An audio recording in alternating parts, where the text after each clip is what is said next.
Wow, Halloween is coming up so soon, and I am so dearly excited. It is my favorite holiday, and by extension, October is my favorite time of the year.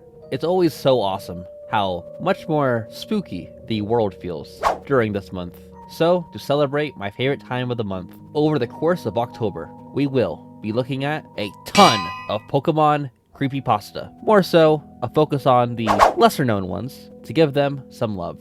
Though we will do the more bigger ones at a later time. Alright, now let's get started with Tales from the Old Chateau.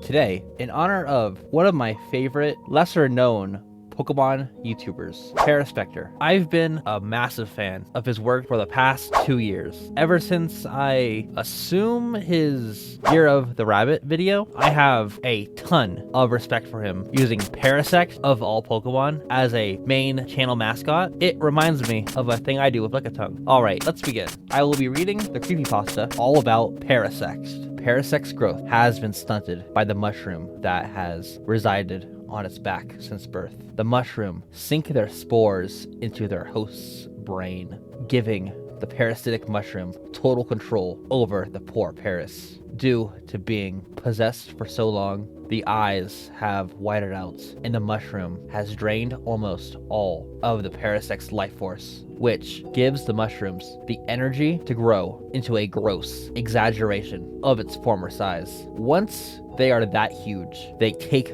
total control over the Parasect's mind, creating a hive mind with other Parasects to ensure survival. The mushrooms force the Parasects to breed, and once the eggs are laid, the mushrooms coat the eggs with their parasitic spores, ensuring their offspring will wind up in the same dead-eyed and doomed fate they currently live. People have often asked the designer of Pokemon, Satoshi Tajiri, what is the story of Parasect? Slightly troubled by its cold and frankly dead stare, and its unnerving Pokédex entries that describe this unfortunate Pokemon as basically being possessed by the fungus.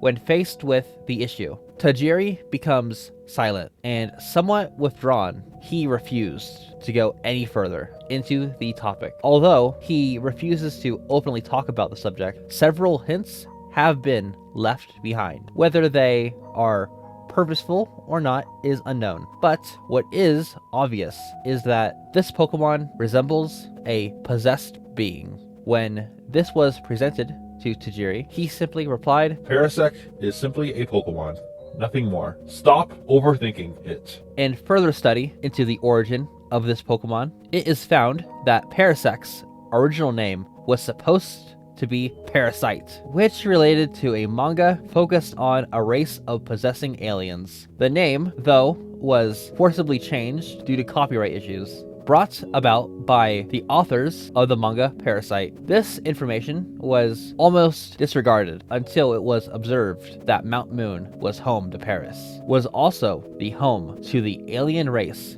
Clefairy.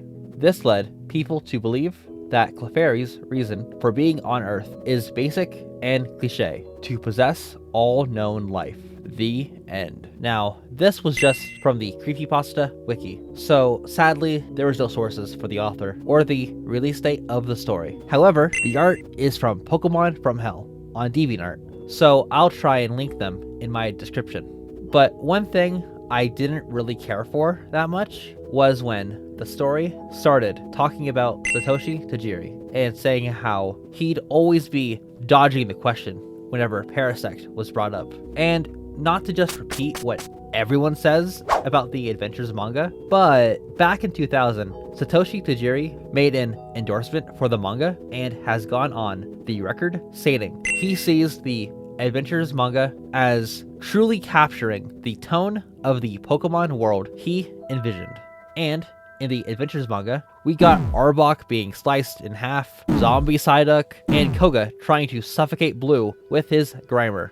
So I feel he wouldn't be the one to shy away from just talking about Parasect being a bit strange. The story did kind of lose me near the end. I felt like the story was trying to copy Dead Bart a bit, with the creator of Simpsons also always dodging the question on the topic of dead Bart, so that felt a bit already used. Though, I had no idea Parasite predates the existence of Pokemon, with a whole 7-year age gap, with the very first chapter of Parasite being released August 1st, 1989, and Pokemon February 27th, 1996. Even if I wasn't the biggest fan into bringing the Parasite manga into this, I did really enjoy the way they weaved it into the narrative, involving Clefairy being the mastermind behind all of it, with mentioning both Clefairy and Paris being in Mount Moon. Now, that was a good point. And after some research of my own to try and find some evidence or counter-evidence to this idea, why, yes, Clefairy are canonically from outer space and can be found in Mount Moon with Paris, but